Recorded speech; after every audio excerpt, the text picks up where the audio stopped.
తెలంగాణ ప్రాంతాల్లో బాణామతి అనే పేరుతో ఒక పద్ధతి ఉంది గ్రామాల్లో. దీన్నే ఇతర ప్రాంతాల్లో చేతబడి అని పిలుస్తారు. ఒక వ్యక్తిని చంపాలంటే అతని జుట్టును గాని, ఒక వెంట్రుకను గాని, ఒక గోరును గాని సంపాదించి ఓ చిన్న బొమ్మ లాంటిది చేసి బొమ్మ దగ్గరికి పెట్టి వాటిని మంత్రాలతో ఉపాసన చేసి ఆ దేవతల్ని ఉసుకొల్పి ఆ వ్యక్తిని చనిపోయేటట్టు చేయొచ్చు అని చెప్పిన నమ్మకాల నుంచి పుట్టింది.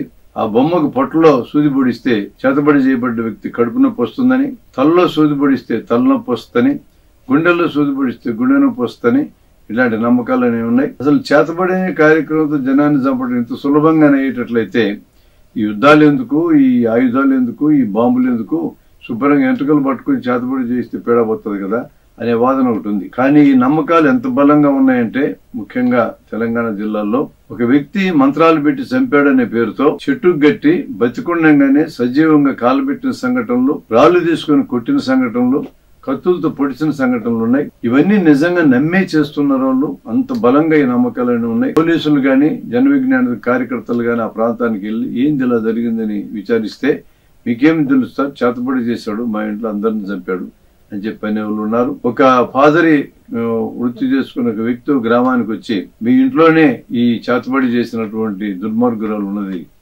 స్త్రీ దెయ్యం ఉన్నదని చెప్తే మా ఇంట్లో స్త్రీలు ఎవరు ఉన్నారని ఎతికితే ఆడి భార్య ఉంది, 2 కూతుళ్ళు ఉన్నారు, కాబట్టి వీళ్లే చేతబడులు చేసి నష్టాలను చేస్తారని చెప్పిన ఒక భర్త తన భార్యని 2 పిల్లల్ని చంపిన సంఘటన ఉంది. ఇది ఒక ఫాదరీ చేశాడనే కాదు, అక్కడ ఎవరైనా ఇట్లాంటి వాటిని చేయొచ్చు. కొన్ని చోట్ల దళితుల మీద ఈ ప్రయోగాలు ఎక్కువ జరిగి వాళ్ళని చంపిన సంఘటనలు ఉన్నాయి.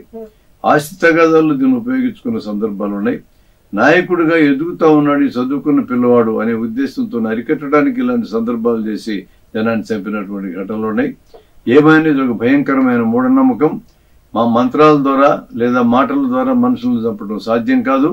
అంత సులభంగా మనుషులను చంపడమే చేతనైతే పాత సామెత ఒకటి ఉంది, మంత్రాలకు చింతకాయలు రాలవని. మంత్రాలకు చింతకాయలే రాలినప్పుడు మనుషులు ప్రాణాలు ఎట్టబోతాయి. జన విజ్ఞాన వేదిక ఓపెన్ ఛాలెంజ్ చేసింది.